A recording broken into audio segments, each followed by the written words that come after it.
La tragedia de Eulalia Herrera, 1881, Estado de México, la boda del ataúd cerrado. Bienvenido a este espacio donde la historia guarda silencio y los registros oficiales dejan más preguntas que respuestas.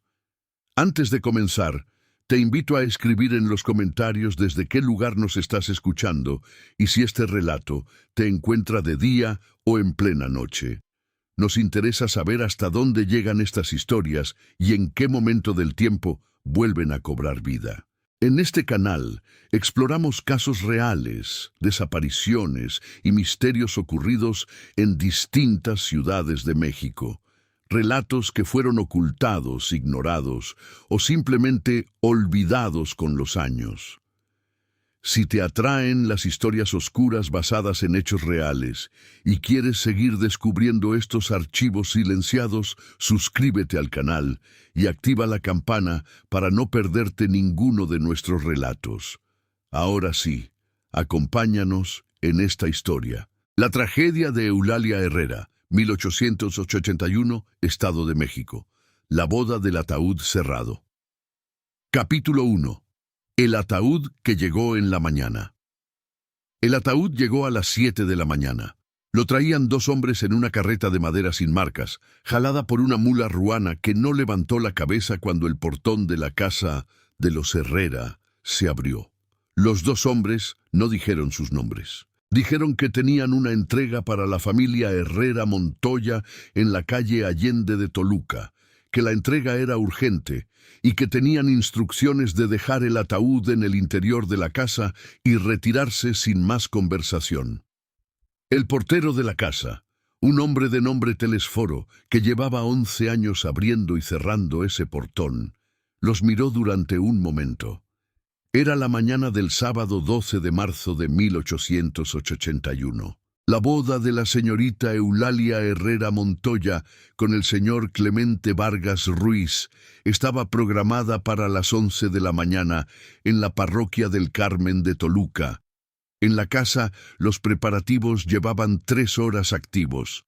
Las criadas con los vestidos, la señora Dolores Montoya de Herrera revisando el arreglo floral que había llegado desde la madrugada.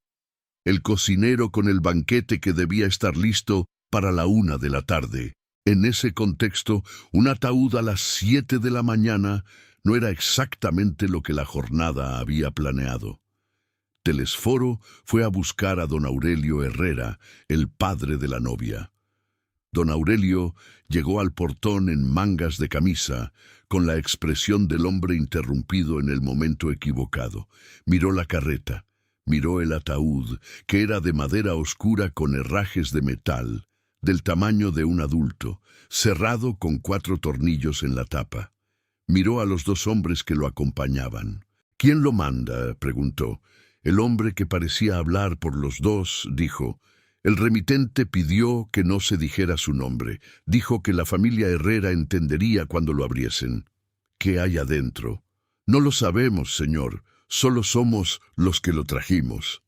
Don Aurelio miró el ataúd durante varios segundos. Luego tomó la decisión que la situación requería y que cualquier padre de una novia en la mañana de la boda habría tomado con distintos grados de reluctancia. Mandó a Telesforo que ayudase a los hombres a bajar el ataúd de la carreta y meterlo al corredor interior.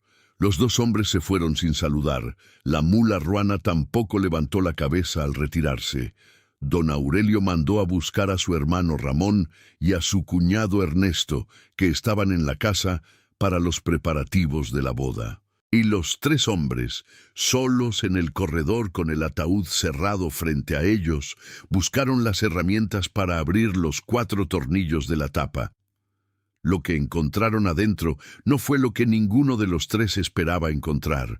No fue tampoco lo que el lenguaje de los ataúdes ordinariamente promete.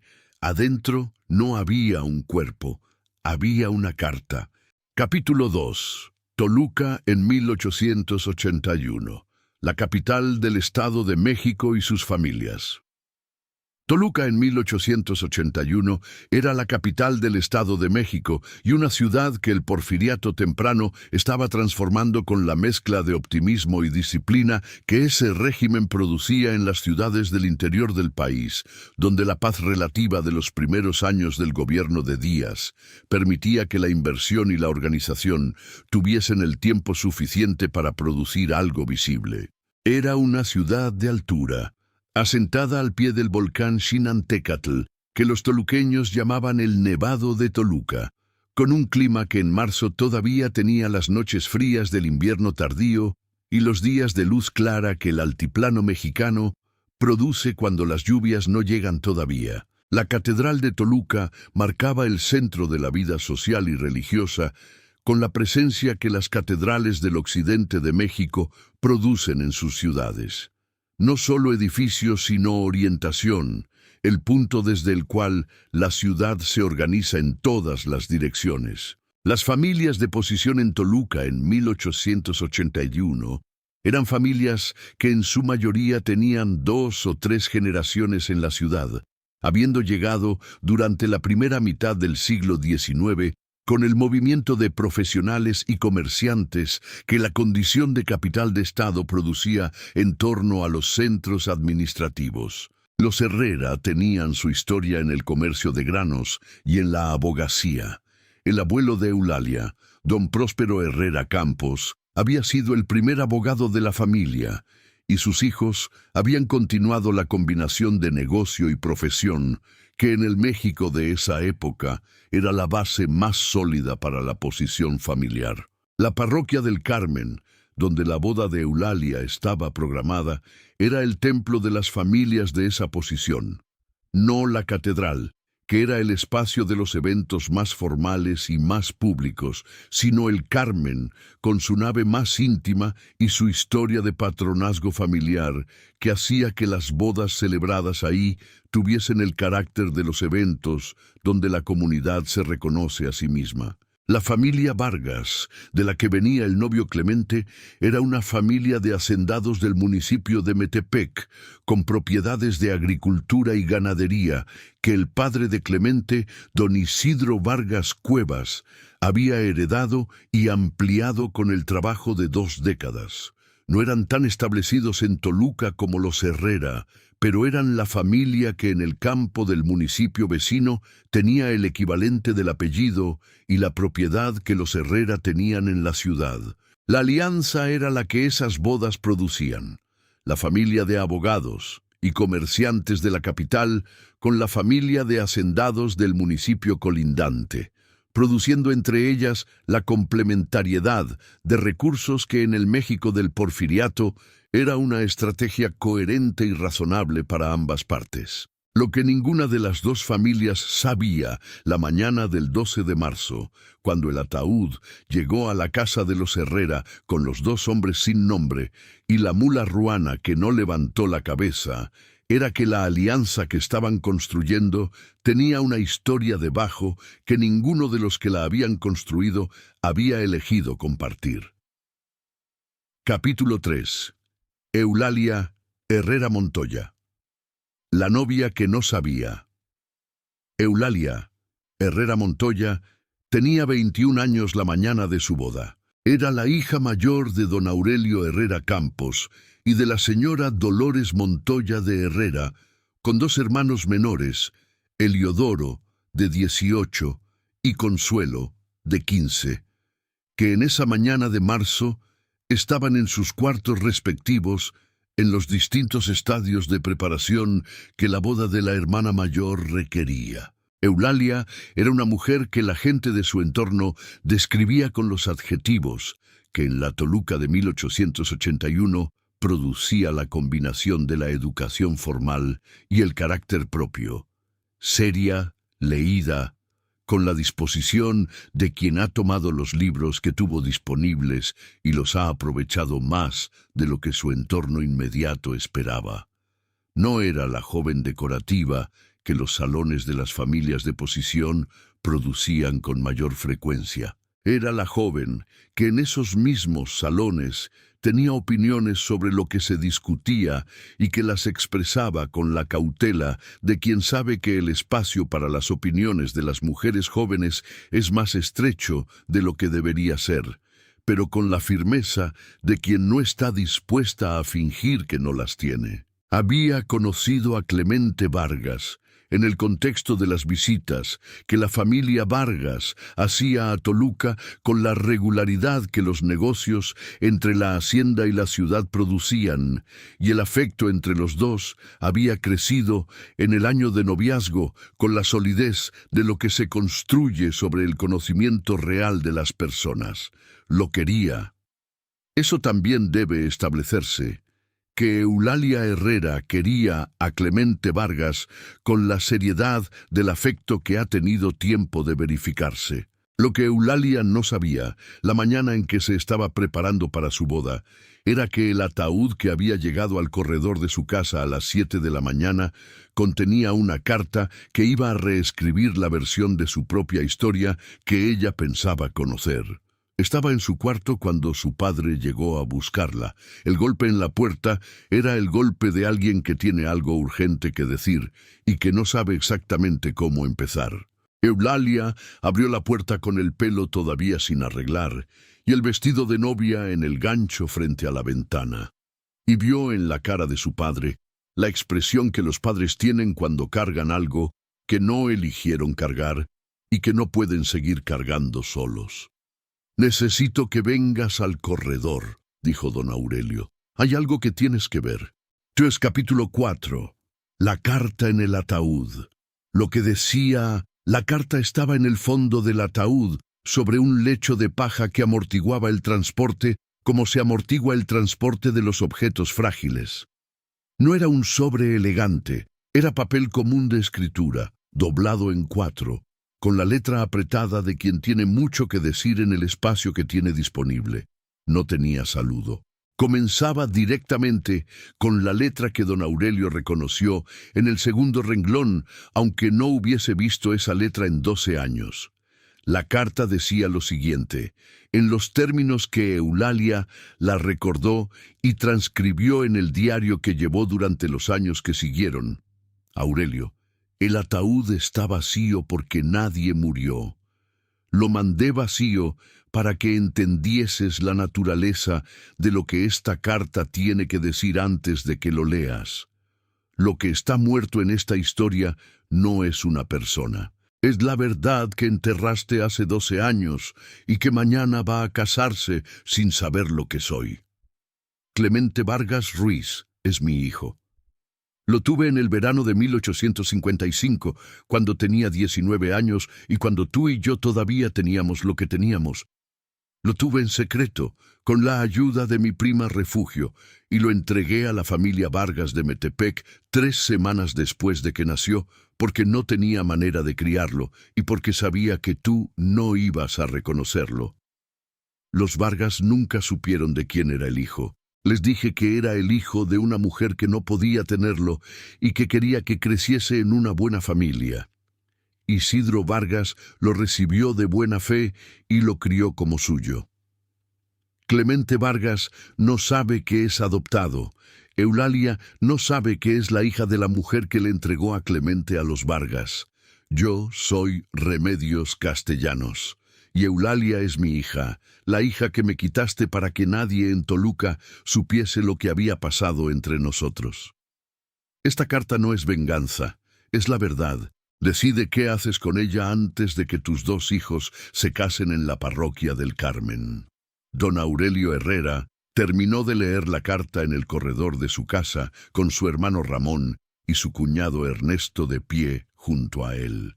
Luego la dobló. La dobló como se doblan las cosas que no sabes dónde depositar, pero que no puedes dejar en el suelo. Y fue a buscar a Eulalia. Capítulo 5. Don Aurelio Herrera. El padre y lo que hizo en 1855. Para entender la carta de Remedios Castellanos es necesario entender lo que don Aurelio Herrera tenía 26 años en el verano de 1855. Y era todavía el hijo del abogado don Próspero, estudiando la carrera de Derecho en la Ciudad de México con el financiamiento de su padre, y con la libertad que produce vivir en una ciudad grande y diferente de la ciudad donde uno creció. Remedios Castellanos tenía 19 años y era la hija de una familia de artesanos de la capital, con los padres que trabajaban en la confección de ropa para las clases medias de la ciudad. No era la familia de la posición de los Herrera. Era la familia que en la Ciudad de México de mediados del siglo XIX producía a las jóvenes que el mundo del trabajo artesanal y el mundo de la ciudad educada ponía en contacto con los jóvenes de las familias de provincia que venían a estudiar. Lo que hubo entre don Aurelio y Remedios Castellanos en el verano de 1855 era del tipo que la Ciudad de México de esa época producía con la regularidad de los mundos, donde las distancias sociales son lo suficientemente pequeñas para el contacto, pero lo suficientemente grandes para que el contacto no tenga consecuencias para ambos lados de la misma manera.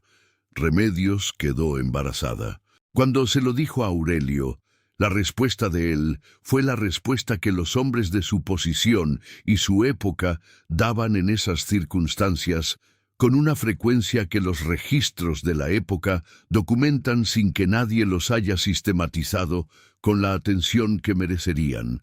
Regresó a Toluca antes de lo previsto, con la excusa de un asunto de los negocios de su padre que requería su presencia urgente, y no volvió. Antes de irse, le dio dinero a Remedios, una cantidad que en términos del período era suficiente para manejar el embarazo y el nacimiento, pero no suficiente para criar un niño. Y le dijo, con la claridad que la urgencia de irse producía en él, que lo que había habido entre ellos había sido un error y que él no podía reconocer un hijo.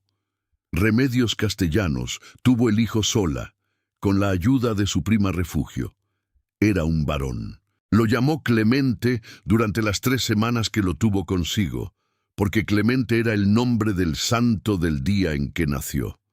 Luego lo entregó a la familia Vargas de Metepec, que era una familia que la prima Refugio conocía a través de una red de contactos que las mujeres en situaciones difíciles de esa época construían entre ellas con la informalidad de lo que no tiene nombre, pero que funciona. Isidro Vargas y su esposa recibieron al niño de buena fe. No sabían de quién era hijo. Remedios les dijo que era el hijo de una mujer que no podía tenerlo y que quería que creciese en una buena familia. Los Vargas no preguntaron más. En el México de mediados del siglo XIX, las historias de niños que llegaban a las familias sin el peso del pasado eran historias que muchas familias aceptaban con la discreción de quien entiende que el pasado es a veces más complicado de lo que el niño que llega merece cargar. Don Aurelio regresó a Toluca y siguió su vida. Se casó con la señora Dolores Montoya en 1857, 2 años después del verano con Remedios. Terminó su carrera de Derecho. Tuvo a Eulalia en 1860, luego a Eliodoro, luego a Consuelo. Construyó la vida que la Toluca de las familias de posición tenía proyectada para alguien de su apellido y su formación, y no volvió a hablar de Remedios Castellanos en 26 años. Capítulo 6. La segunda revelación de la carta. Eulalia. La carta de Remedios Castellanos tenía una segunda parte que don Aurelio no leyó en voz alta frente a su hermano y su cuñado. Esa segunda parte la leyó solo en el despacho de su casa, después de haber enviado a Ramón y a Ernesto a la sala con la instrucción de que no dijesen nada a nadie hasta que él regresara. La segunda parte decía: lo que te digo sobre Clemente es lo que sé, y lo que puedo probar si es necesario. Tengo el acta del bautismo del niño bajo el nombre Clemente Castellanos, registrado en la parroquia de San Cosme de la Ciudad de México el 4 de agosto de 1855, con mi nombre como madre y sin nombre de padre. Tengo el testimonio escrito de mi prima Refugio, que estuvo presente en el nacimiento y en la entrega, y tengo 2 cartas tuyas del verano de 1855 que demuestran que la relación existió. Lo que te digo sobre Eulalia es lo que también sé y lo que también puedo probar. Eulalia no es tu hija biológica, es mi hija. La tuve en el verano de 1859, 4 años después de Clemente, con un hombre diferente que tampoco quiso reconocerla. Cuando tú y la señora Dolores llevaban 2 años buscando un embarazo sin éxito, le propuse a la señora Dolores, a través de intermediarias, que ella recibiese un bebé de una madre que no podía criarlo. La señora Dolores aceptó sin saber que la madre era yo. Eulalia Herrera Montoya es Eulalia Castellanos. Tu esposa la recibió de mi prima Refugio en el otoño de 1859, creyendo que era la hija de una mujer anónima que no podía tenerla. Esto significa que Clemente y Eulalia no son hermanos de sangre, no hay impedimento biológico entre ellos, pero sí hay una historia que merecen saber antes de casarse, no después. Si destruyes esta carta y dejas que la boda ocurra, pueden casarse sin que nadie sepa, pero vivirán con una verdad enterrada. Si la muestras, tendrán la posibilidad de decidir con información completa. La decisión es tuya, siempre lo fue. Don Aurelio Herrera leyó esa segunda parte 3 veces. La primera para entender lo que decía, la segunda para buscar los puntos donde podía estar mintiendo, la tercera para aceptar que no había puntos donde estuviese mintiendo, porque la historia que describía sobre la llegada de Eulalia a la familia Herrera correspondía con detalles que solo alguien que hubiese estado en esa historia podría conocer. Luego fue a buscar a su esposa. Capítulo 7. La señora Dolores. Lo que la madre sabía desde siempre. La señora Dolores Montoya de Herrera tenía 49 años. Había sido una mujer de salud delicada en sus años jóvenes, 2 embarazos perdidos antes de que Eulalia llegara, y la certeza que los médicos de Toluca le habían dado en el verano de 1858 de que era poco probable que pudiese llevar un embarazo a término.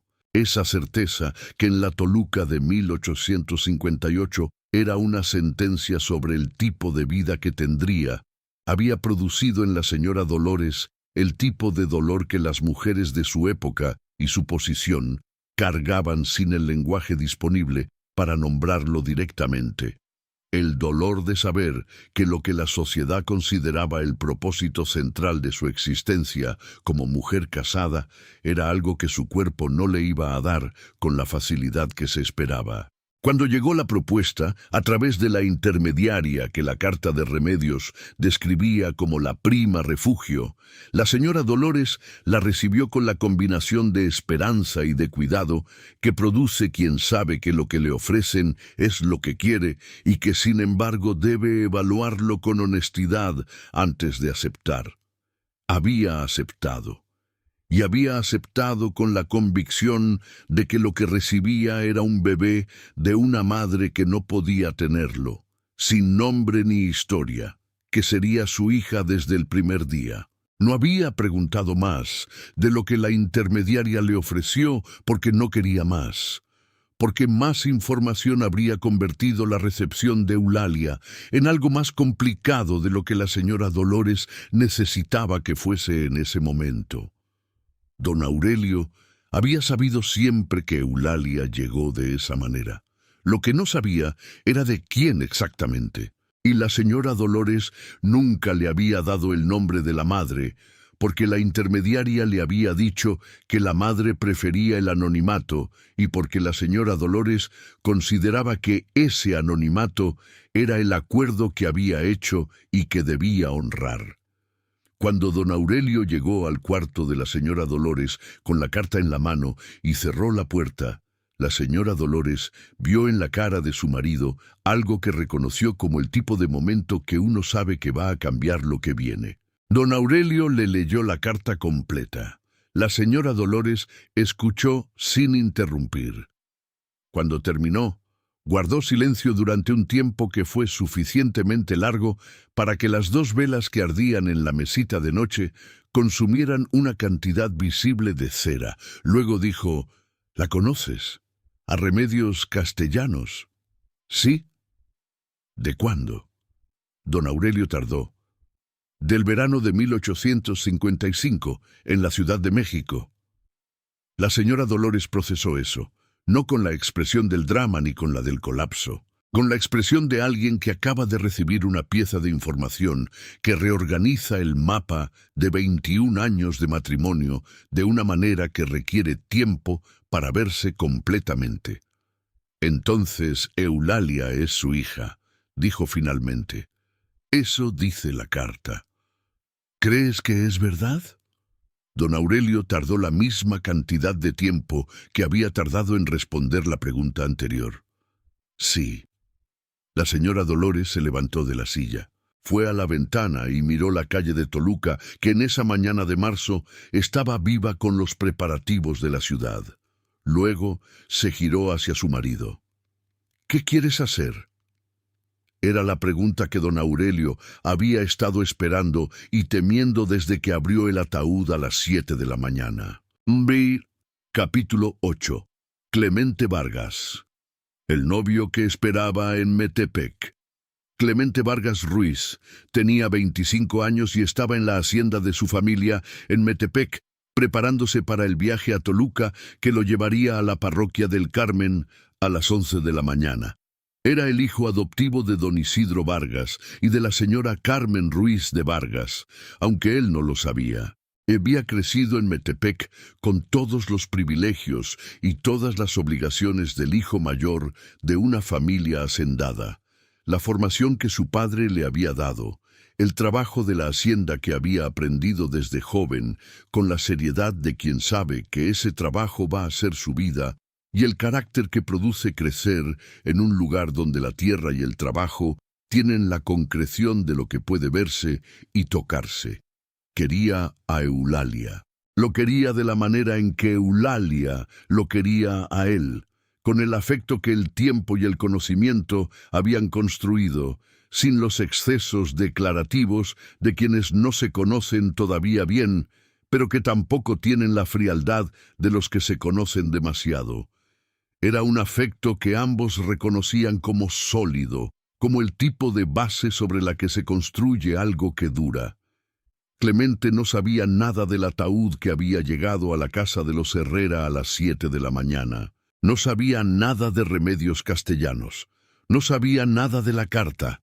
Y no sabía, en ese momento de prepararse para su boda en la hacienda de Metepec, que la persona que esperaba que llegase a las 11 era la hija biológica de la misma mujer que lo había traído al mundo en 1855 y que lo había entregado a la familia Vargas 3 semanas después. Tenía, sin saberlo, una historia compartida con Eulalia que ninguno de los dos había conocido nunca. No la historia de la sangre compartida. La carta lo establecía con claridad. No eran hermanos biológicos, sino la historia de dos personas que habían llegado a sus familias a través de la misma mujer, en circunstancias distintas y separadas por años, y que habían crecido en mundos suficientemente cercanos como para que la vida los hubiese puesto en contacto. Capítulo 9. Don Aurelio y la decisión. Las 4 horas. Don Aurelio Herrera tuvo 4 horas entre las 7 de la mañana cuando abrió el ataúd y las 11 cuando la boda estaba programada. No eran 4 horas cómodas. Eran 4 horas con la señora Dolores en el cuarto, con el hermano Ramón y el cuñado Ernesto en la sala esperando instrucciones, con la casa llena de preparativos de boda que nadie había detenido porque nadie más sabía lo que el corredor del ataúd contenía, y con Eulalia en su cuarto con el pelo sin arreglar, esperando que alguien le dijera qué estaba pasando. Don Aurelio fue con la señora Dolores primero. Esa conversación duró 1 hora, con los dos en el cuarto con la puerta cerrada, revisando la carta de remedios línea por línea, con la atención de las personas que buscan el punto donde el argumento se rompe y que no lo encuentran. Lo que la señora Dolores le dijo a don Aurelio en esa hora fue lo más directo que le había dicho en 21 años de matrimonio. Que la historia que la carta describía sobre el origen de Eulalia era verdad en sus términos generales, que ella lo había sabido siempre y que lo que no sabía era la identidad de la madre. Que el hecho de que la madre fuese Remedios Castellanos, la misma mujer que había estado con don Aurelio en el verano de 1855, era la parte que la carta añadía y que cambiaba el mapa, pero no la condición de Eulalia como hija de la familia Herrera. Eulalia es nuestra hija, dijo la señora Dolores, no importa de quién sea hija biológicamente. Lo fue desde el primer día y lo seguirá siendo. ¿Y Clemente?, dijo don Aurelio. La señora Dolores miró la carta. La carta dice que no son hermanos de sangre, no hay impedimento biológico. Pero hay una historia. Sí, hay una historia que merecen saber. Fue la señora Dolores quien estableció eso, no como pregunta sino como certeza, que Eulalia y Clemente merecían saber la historia antes de la boda, no después. No porque hubiese un impedimento canónico o civil que lo exigiese. La carta lo establecía claramente. No eran parientes biológicos, sino porque vivir en un matrimonio construido sobre una verdad enterrada era exactamente el tipo de vida que la señora Dolores había visto producir sus consecuencias en las familias que conocía y que ninguna madre que quisiese a su hija podía desearle. «Tenemos que decírselo a Eulalia», dijo la señora Dolores. «Ahora». Capítulo 10. Eulalia escucha. La conversación en el cuarto don Aurelio y la señora Dolores fueron al cuarto de Eulalia juntos. Era casi las 9 de la mañana. El vestido de novia seguía en el gancho frente a la ventana. Eulalia estaba sentada en la silla de la mesita con el pelo a medio arreglar y la expresión del que lleva casi 2 horas esperando saber qué está pasando en su propia casa y que ya no tiene la paciencia de la espera ordinaria. «Cierra la puerta», le dijo su madre. Eulalia cerró la puerta. Se giró hacia sus padres. Y en la expresión de los dos, su padre con la carta en la mano, su madre con los ojos que tenían la sequedad de quien ha llorado en el período que nadie más vio, leyó que lo que venía era de la naturaleza de las cosas que cambian lo que se cree saber sobre la propia vida. Don Aurelio le leyó la carta, las 2 partes, sin omitir nada. Eulalia escuchó, no con la quietud de la impasibilidad, con la quietud específica de quien necesita escuchar cada palabra antes de reaccionar, porque reaccionar antes de escuchar todo sería desperdiciar la información que solo llega una vez. Cuando don Aurelio terminó, Eulalia guardó silencio durante un tiempo largo. Luego dijo, «¿Es verdad que soy adoptada?» «Sí», dijo la señora Dolores. «¿Siempre lo supieron?» «Sí, los dos lo sabíamos». «¿Por qué no me lo dijeron?» La señora Dolores respondió con la honestidad que la pregunta merecía. «Porque creíamos que era mejor que no lo supieses, que saber no te daría nada que no tenías ya y que podía darte cosas que no necesitabas tener». Hizo una pausa. «Nos equivocamos en eso, esta mañana me lo demuestra». Eulalia procesó eso durante un momento. Luego preguntó, «¿Y Clemente? ¿Es verdad que la misma mujer lo dio a los Vargas?» «Eso dice la carta», dijo don Aurelio. «No tenemos manera de verificarlo todavía. Pero si es verdad, Clemente y yo llegamos a nuestras familias a través de la misma persona». «Sí. ¿Y no somos hermanos de sangre?» La carta lo dice explícitamente. No hay parentesco biológico entre ustedes. Eulalia miró el vestido de novia en el gancho, luego miró la carta en las manos de su padre. Luego miró a su madre y preguntó algo que don Aurelio no esperaba y que la señora Dolores reconoció como la pregunta de alguien que tiene el carácter que Eulalia tenía. ¿Dónde está Remedios Castellanos ahora? Capítulo 11. Remedios Castellanos. La mujer que envió el ataúd nadie en la casa de los Herrera sabía dónde estaba Remedios Castellanos en ese momento. La carta no daba ninguna dirección de retorno. Los dos hombres que habían entregado el ataúd se habían ido sin decir de dónde venían. Lo que don Aurelio sabía de Remedios Castellanos, más allá del verano de 1855, era muy poco.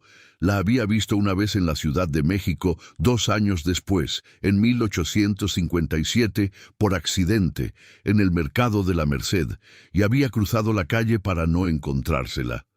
En esa visión breve había notado que iba bien vestida, que no iba sola y que no lo había visto a él. Nada más. En 26 años no había buscado información sobre ella, ni había tenido razón para hacerlo, porque para los hombres que toman las decisiones que don Aurelio tomó en 1855, la consecuencia de esas decisiones queda del lado de la persona que no tomó las mismas decisiones y que por lo tanto no requiere seguimiento. Eulalia, que no tenía ese conocimiento de Remedios, pero que sí tenía el carácter que el conocimiento de sí misma produce en las personas que se conocen bien, fue la primera en decir lo que nadie más había dicho todavía. Tengo que hablar con ella. Don Aurelio la miró. No sabemos dónde está. Envió un ataúd a esta casa con una carta adentro. No lo hizo de Guadalajara. Lo hizo de Toluca o de muy cerca. Alguien en esta ciudad sabe dónde está. La lógica era correcta. Los dos hombres que habían traído el ataúd con la mula ruana eran hombres de trabajo, del tipo que reciben encargos en los mercados y que saben dónde encontrar trabajo. No habían llegado de lejos esa mañana. El ataúd estaba seco, la mula no estaba agotada. Fue el hermano Ramón, que tenía sus propios contactos en el mercado de Toluca a través de los negocios de granos de la familia, quien encontró el hilo en menos de 1 hora. Preguntó en el mercado por hombres que hubiesen hecho un encargo inusual esa mañana, y el hilo llevó hasta la posada de la señora Esperanza en la calle Morelos, donde desde hacía 3 días había una mujer de aproximadamente 50 años que había llegado sola desde la Ciudad de México. Capítulo 12. La mañana se detiene. Lo que pasó con los preparativos. Mientras el hermano Ramón buscaba la posada, en la casa de los Herrera, los preparativos de la boda habían entrado en el estado de suspensión indefinida que produce la información que se propaga sin que nadie haya decidido propagarla. Las criadas notaban el silencio inusual en los cuartos de los padres. El cocinero preguntaba si el banquete seguía en pie. Los arreglistas florales que habían llegado a la parroquia del Carmen esperaban instrucciones que no llegaban. La señora Dolores fue la que manejó eso con la eficiencia de la crisis que produce la mujer de casa que sabe que lo doméstico no se detiene porque el mundo interno se detuvo. Fue a la cocina. Le dijo al cocinero que el banquete seguía, pero que la hora podía cambiar. Fue a la parroquia. Le mandó un recado al padre que oficiaría la boda, diciéndole que la hora se atrasaría y que estarían en contacto. Y fue al cuarto de Eliodoro y de Consuelo con la instrucción de que se quedasen en sus cuartos hasta que ella los llamase. Eliodoro, de 18 años, obedeció con la confusión del hermano menor, que sabe que algo importante está ocurriendo, pero que no ha recibido suficiente información para entender qué. Consuelo, de 15, fue más directa. ¿Va a haber boda, mamá? La señora Dolores respondió con la honestidad que la situación requería sin dar más información de la que era necesaria. No lo sabemos todavía. Espera en tu cuarto. Eulalia, entretanto, estaba en el despacho de su padre con la carta de Remedios sobre la mesa frente a ella, releyéndola por segunda vez con la atención que la primera lectura, recibida con el impacto de lo inesperado, no había podido darle. Lo que le producía la segunda lectura era diferente de lo que le había producido la primera. La primera había activado el mecanismo de la supervivencia, el procesamiento urgente de información que llega de golpe. La segunda activaba algo más reflexivo, la comprensión de que la mujer que había escrito esa carta no lo había hecho con la rabia impulsiva de alguien que actúa sin haber pensado. Lo había pensado. Había considerado las opciones, destruir la carta y dejar que la boda ocurriese en silencio, versus decir la verdad con tiempo para que los involucrados pudiesen decidir. Y había elegido la opción que requería más valor, porque era la más honesta.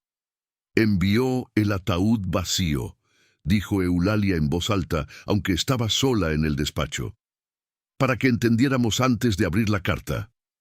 El ataúd vacío era la declaración de que nadie había muerto. Era la manera de Remedios de decir, lo que está aquí no es una muerte, sino una verdad, y las verdades, aunque duelan, son diferentes de las muertes. Capítulo 13. Remedios en la posada. El encuentro. El hermano Ramón encontró la posada de la señora Esperanza en la calle Morelos a las 10 menos cuarto. Fue con Eulalia, porque Eulalia había insistido en ir, y porque don Aurelio, después de pensarlo durante varios minutos, había decidido que si alguien tenía el derecho de estar en ese encuentro, era la hija a quien la carta más directamente concernía. La señora Esperanza los recibió con la cautela de las posaderas que han visto suficientes situaciones inusuales para saber cuándo una situación es inusual y cuándo es urgente. Los llevó a la sala pequeña donde Remedios Castellanos estaba sentada junto a la ventana que daba a la calle Morelos. Remedios Castellanos tenía 45 años. Era una mujer que la vida había trabajado de maneras que se veían en la cara sin necesidad de que nadie las explicase. No la pobreza ni la enfermedad, sino el tipo de trabajo que produce cargar durante décadas con algo que no tiene hacia dónde irse. Tenía el pelo gris en las sienes, los ojos del color que tienen los ojos de las personas que han pasado mucho tiempo mirando hacia adentro, y las manos que en ese momento estaban sobre la mesa frente a ella con la quietud de quien espera algo y que ya no tiene la energía de la espera ansiosa.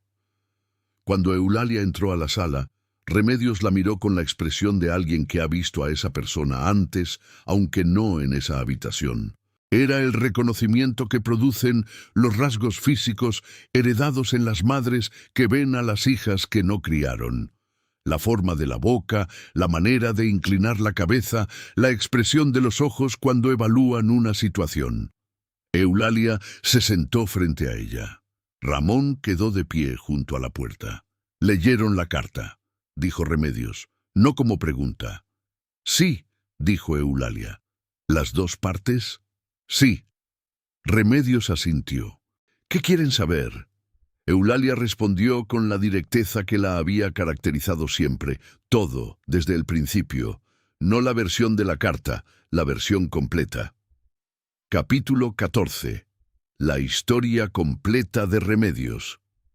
Lo que contó Remedios Castellanos habló durante más de una hora, no con la fluidez de quien ha ensayado el discurso, con la irregularidad de quien cuenta una historia que lleva décadas guardada y que al contarla descubre que las partes que pensaba que estaban ordenadas no lo estaban del todo. Le contó a Eulalia lo que había habido con don Aurelio en el verano de 1855.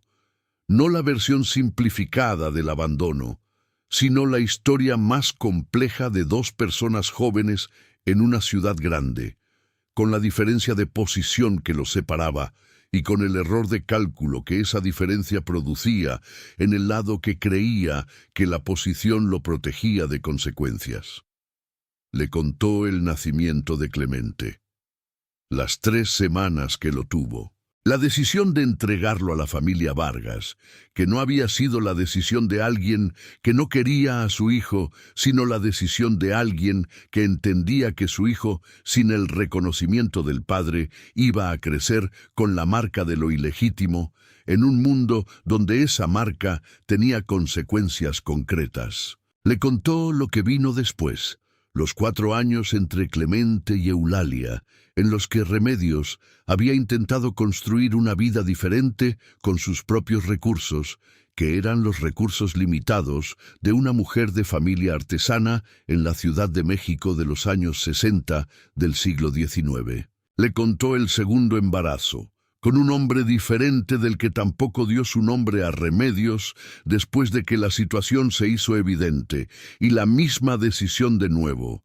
No porque no quisiera a la niña, sino porque las circunstancias no habían cambiado lo suficiente para que tenerla consigo fuese lo que la niña merecía. ¿Por qué a la familia Herrera?, preguntó Eulalia. Porque mi prima Refugio sabía que la señora Dolores buscaba un bebé, que los médicos le habían dicho que no podría tener hijos, que era una mujer que quería ser madre de la manera que fuese posible. Remedios miró sus manos. No sabía que era la esposa de Aurelio. Eso lo supe después, cuando ya no había manera de deshacerlo. ¿Cuándo lo supo? En 1861, un año después, alguien me dijo que la señora Herrera de Toluca había tenido una niña, y la noticia tenía los detalles suficientes para que yo entendiese que la niña era Eulalia. Y no hizo nada. Remedios tardó. ¿Qué podría haber hecho? Ir a Toluca a decirle a la señora Dolores que la niña que había recibido era la hija de la mujer con quien su marido había estado en 1855?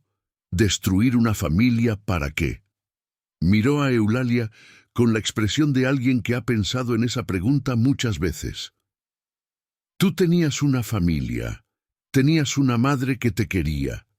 Tenías una casa. Hacer ese escándalo no te habría dado nada mejor. Entonces, ¿por qué ahora?, preguntó Eulalia. ¿Por qué la carta, el ataúd, todo esto? La respuesta de Remedios fue la que llevaba toda la historia. Porque ibas a casarte con Clemente. Y Clemente es el hijo que tuve 27 años antes. No son hermanos. La carta lo dice claramente. Pero son los 2 hijos de la misma mujer, y esa mujer soy yo. Y me parecía que eso tenía derecho a ser conocido por las personas que lo vivían sin saberlo. Capítulo 15. Eulalia y la pregunta. Lo que quería saber Eulalia, escuchó todo sin interrumpir, con la atención que ya le habíamos visto en el cuarto con sus padres. Cuando Remedios terminó, guardó silencio durante un tiempo, que fue el silencio del procesamiento genuino. Luego preguntó algo que nadie en esa historia había preguntado todavía. ¿Usted quería a Clemente? ¿Los quería a los 2? Remedios la miró.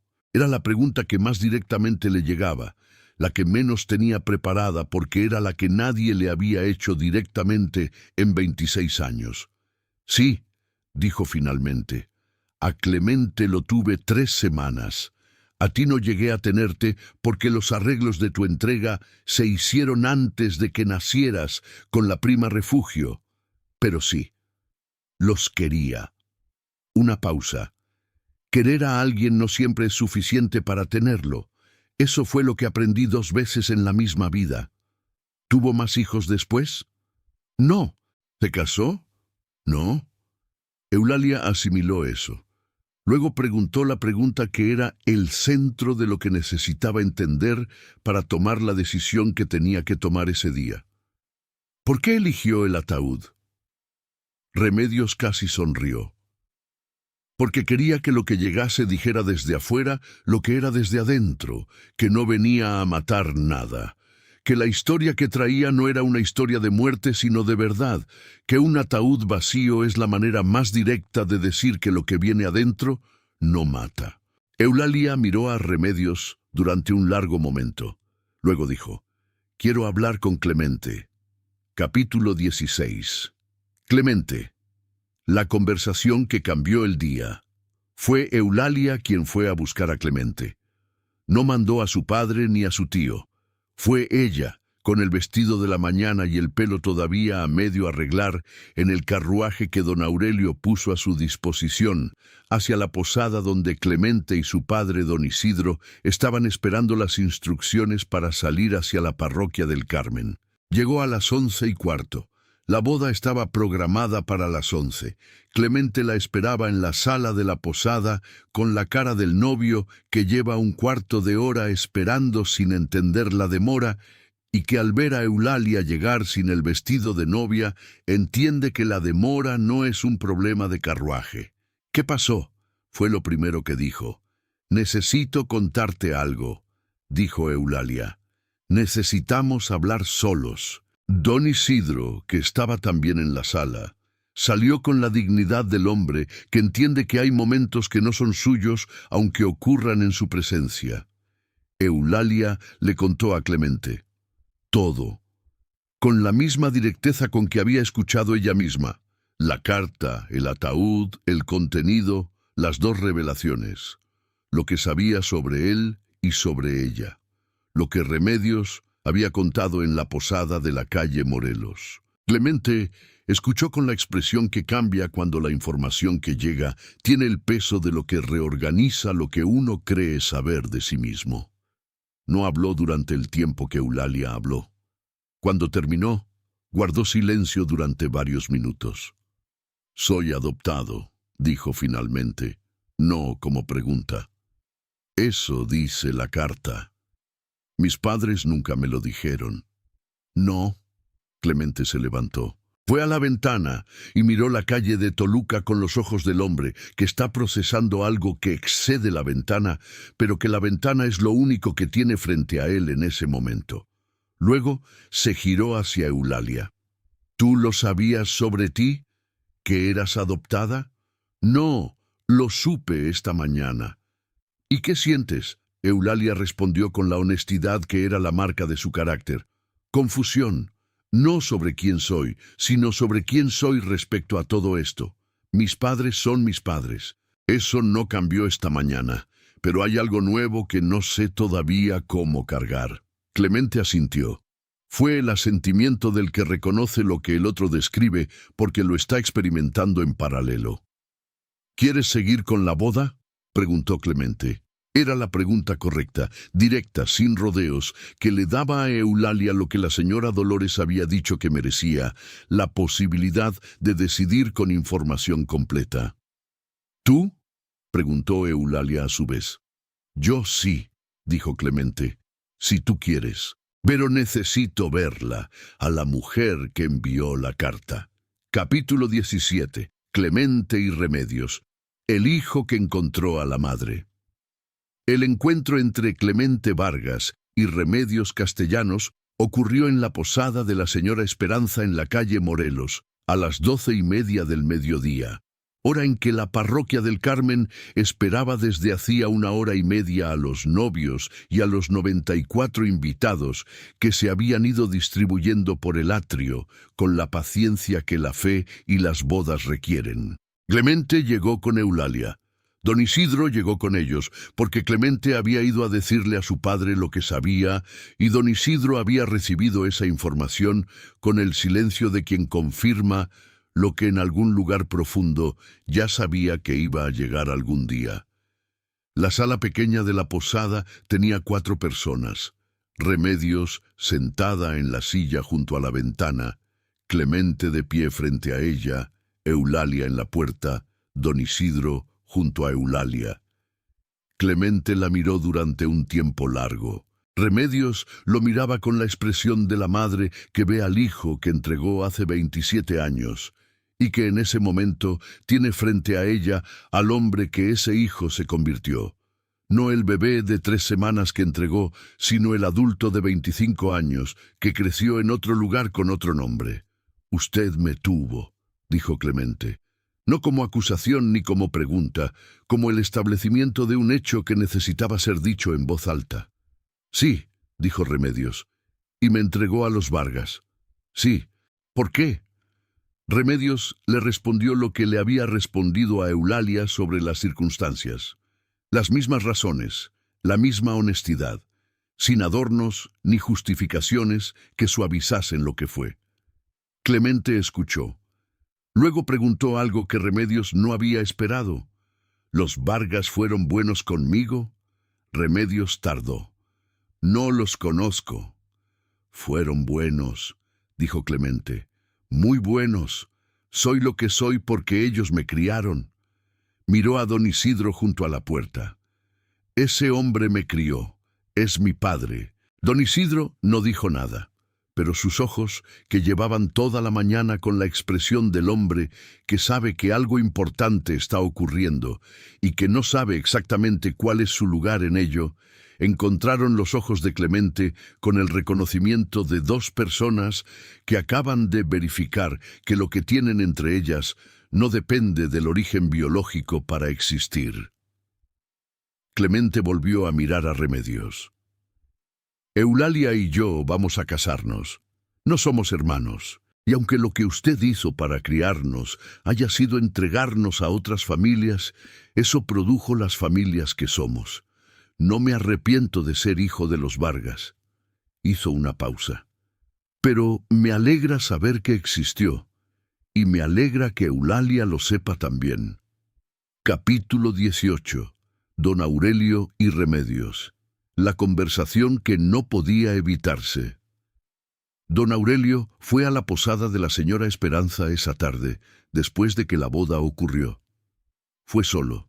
La boda había sido a las 2 de la tarde, con 3 horas de retraso sobre lo planeado, con los 94 invitados que habían esperado en el atrio de la parroquia del Carmen, con la resignación de los que han llegado a una boda de familia de posición y que saben que las bodas de familia de posición a veces se atrasan por razones que nadie va a explicar públicamente.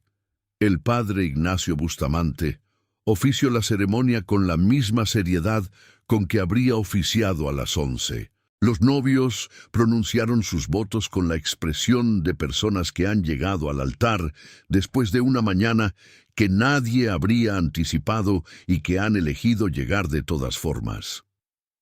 Cuando la boda terminó y el banquete empezó, don Aurelio le dijo a la señora Dolores que tenía un encargo y que volvería pronto. La señora Dolores lo miró con los ojos que lo conocían y asintió sin preguntar. Remedios estaba todavía en la posada cuando don Aurelio llegó. La señora Esperanza, que a esas alturas ya entendía que la posada estaba siendo el escenario de algo que excedía las posadas ordinarias, los dejó solos en la sala sin que nadie se lo pidiera. Don Aurelio se sentó frente a Remedios. No había manera de empezar esa conversación que no fuese difícil, así que no intentó encontrar la manera fácil. ¿Cuántos años llevas cargando esto?, preguntó. 26, dijo Remedios. ¿Por qué ahora? Porque si esperaba más, Eulalia y Clemente se casaban sin saberlo, y si eso ocurría y lo descubrían después, que ya eran casados y que la verdad existía desde antes de la boda, habría sido lo mismo que enterrarla de nuevo. La carta podría haber destruido la boda. Sí, y elegí decirla de todas formas porque el riesgo de destruirla era menor que el riesgo de construirla sobre una mentira. Don Aurelio guardó silencio durante un momento. Luego dijo lo que llevaba toda la mañana sin decir directamente a nadie. Me fui en 1855. Sé lo que hice. Remedios lo miró. No con la rabia de 26 años, ni con la generosidad fácil de quien ya no siente. Con la expresión de alguien que ha llegado al punto donde las cuentas del pasado ya no pueden pagarse con ninguna moneda disponible, pero donde el reconocimiento de la deuda tiene un valor propio aunque no la liquide. Lo sé, dijo. No vine a Toluca por ti. Vine por ellos. Lo entiendo. ¿Alguna vez pensaste en lo que pasó conmigo en los años que siguieron? Don Aurelio tardó la cantidad de tiempo que la respuesta honesta a esa pregunta requería. Sí, con la frecuencia que uno piensa en las cosas que hizo y que no puede deshacer. Otra pausa. No lo suficiente, eso también lo sé. Era la respuesta más honesta que podía dar. No la que reparaba nada, pero la que al menos nombraba lo que era sin intentar convertirlo en algo diferente. Remedios asintió levemente. ¿Ellos están bien? ¿Los dos?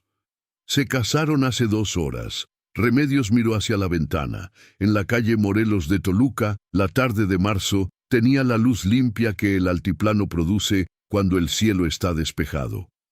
Bien, dijo, y en esa sola palabra había algo que don Aurelio reconoció como la conclusión de una historia que había comenzado en el verano de 1855 y que en ese momento llegaba a un punto donde el punto no era la resolución de todo, sino el cierre de la parte que Remedios había cargado con más urgencia. Capítulo 19.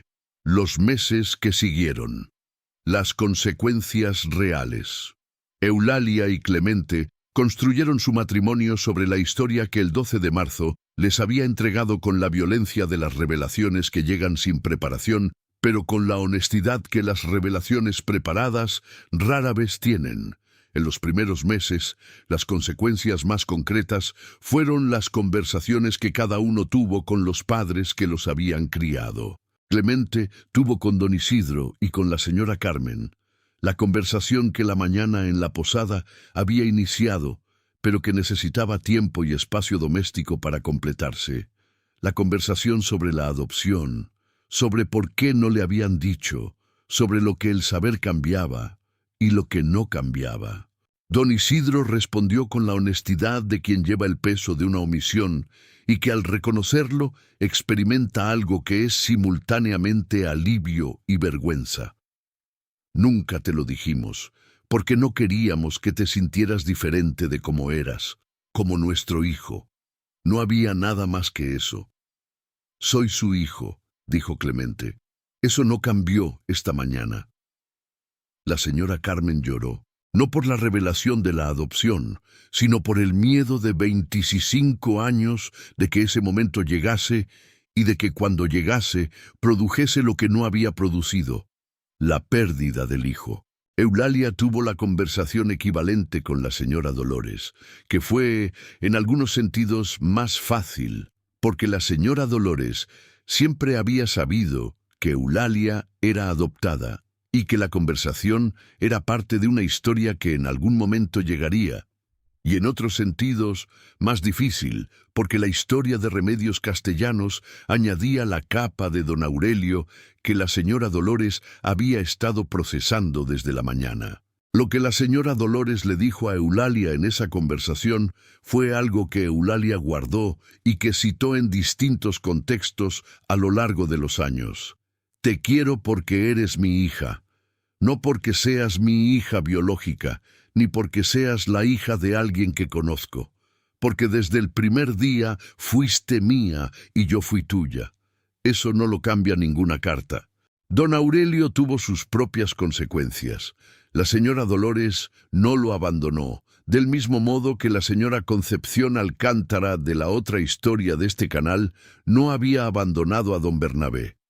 Pero le exigió algo que don Aurelio cumplió aunque le costó, que le escribiese a Remedios Castellanos una carta, no de excusa ni de reparación. No había reparación posible para lo que había hecho en 1855, sino de reconocimiento, que lo que había habido había existido, que los 2 hijos que habían producido esa historia habían crecido y se habían casado, y que él lo sabía y lo reconocía. Don Aurelio escribió la carta. Le llevó 3 intentos y varios días. La mandó a la dirección que la prima Refugio, que todavía vivía en la Ciudad de México, podía hacer llegar a Remedios. Remedios respondió con 2 líneas. Recibí su carta. Los 2 están bien. Es suficiente. Notate. Capítulo 20. Reflexiones finales. Sobre el ataúd vacío y lo que contenía. Un ataúd cerrado con 4 tornillos, llegado en la mañana de una boda, contenía una carta. No un cuerpo. El gesto de Remedios Castellanos al elegir el ataúd vacío como recipiente de su carta fue el gesto más calculado y más honesto de toda su historia. Calculado porque sabía que un ataúd en la mañana de una boda produciría la atención que un sobre ordinario no habría garantizado. Honesto porque el ataúd vacío decía desde afuera lo que la carta decía desde adentro. Que lo que llegaba no era una muerte, sino una verdad. Que las verdades, aunque produzcan el mismo silencio y el mismo detenimiento que las muertes, son fundamentalmente diferentes en sus consecuencias. La diferencia entre enterrar una verdad y enterrar un cuerpo es que los cuerpos no regresan y las verdades sí. Las verdades enterradas regresan en el momento menos esperado, con el rostro del novio en la boda de la hija, con la carta de la mujer que las deposita en el ataúd de madera oscura con herrajes de metal. Don Aurelio Herrera hizo en 1855 lo que hizo y vivió los 26 años siguientes, con ello, de la manera que los hombres de su posición y su época vivían con sus omisiones, con la suficiente distancia de la consecuencia para que la omisión no produjera un costo cotidiano. La carta del ataúd no reparó eso, no podía repararlo, pero sí lo hizo visible de manera que ya no podía enterrarse de nuevo. Remedios Castellanos hizo en 1855 y en 1859 lo que las circunstancias y los recursos disponibles le permitieron hacer, que en ambos casos fue entregar a sus hijos a familias que pudieran criarlos mejor de lo que ella podía hacerlo sola. Esa decisión tenía el costo que tiene, el costo de cargar durante décadas con dos historias que no podía contar a nadie porque nadie estaba en posición de escucharlas completamente. Eulalia y Clemente construyeron su matrimonio. Tuvieron hijos. Eulalia mantuvo una correspondencia con Remedios durante los años que siguieron. No la correspondencia íntima de la hija con la madre que la crió, sino algo diferente. La correspondencia de dos personas que comparten una historia que ninguna de las dos eligió y que ambas decidieron no pretender que no existía. Cuando Remedios Castellanos murió en 1901, a los 65 años, en la Ciudad de México, Eulalia fue al entierro. Fue sola, sin Clemente, porque consideró que ese era un viaje que correspondía a la historia que tenía con Remedios de manera específica y que Clemente tenía su propia relación con esa historia que también era específica. En el entierro de Remedios había 4 personas además de Eulalia: la prima Refugio, que tenía 80 años y que llevaba el bastón con el que ya no podía caminar sin ayuda; 2 vecinas de la posada donde Remedios había vivido los últimos años; y el padre de la parroquia de San Cosme, que conocía a Remedios de los años en que había sido feligresa asidua de ese templo. Eulalia le dijo a Refugio que Clemente y ella estaban bien, que tenían hijos, que la historia que Remedios había enviado en el ataúd había sido difícil de recibir y que era mejor que la hubiesen recibido. La prima Refugio, de 80 años con el bastón, respondió: «Ella lo pensó durante muchos años. Lo del ataúd fue idea suya desde el principio.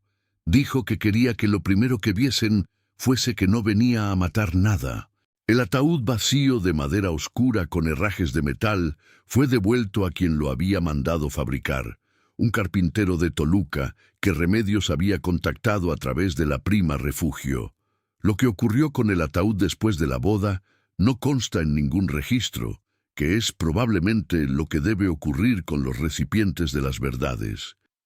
Que una vez que la verdad está fuera, el recipiente ya no importa tanto. Lo que importaba estaba en la sala pequeña de la posada de la señora Esperanza y en el corredor de la parroquia del Carmen y en el despacho de la casa de los Herrera, donde Eulalia leyó la carta por segunda vez, con la atención que la primera lectura, recibida bajo el peso del impacto, no había podido darle.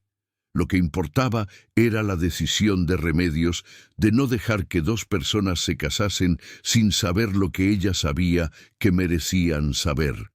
No por ellos solos, por la historia que los producía y que sin ese acto habría seguido enterrada, silenciosa, esperando el momento menos calculado para salir.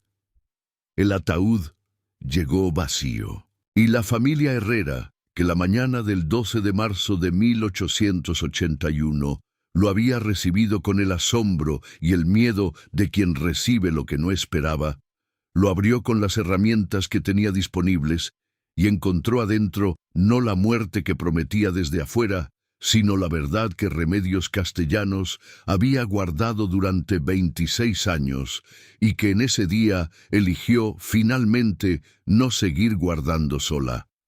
Si esta historia te llegó de alguna manera, te invito a dejar tu opinión en los comentarios. ¿Crees que Remedios tomó la decisión correcta al enviar la carta en el ataúd en la mañana misma de la boda? Había otro momento, otra manera. ¿Y qué piensas de don Aurelio? ¿Su carta a Remedios al final vale algo? ¿O llegó demasiado tarde para importar? Me interesa mucho cómo ves a cada uno en esta historia. Si eres nuevo en este canal, aquí contamos los casos del México del siglo XIX que quedaron sepultados en los archivos y en la memoria de las familias. Los casos que revelan quiénes eran realmente las personas detrás de los nombres y de los silencios que los rodeaban. Si este tipo de historia te interesa, suscríbete y activa las notificaciones para no perderte los próximos relatos. Y si conoces a alguien a quien le gustaría este contenido, comparte el video. Gracias por estar aquí. Nos vemos en el próximo capítulo.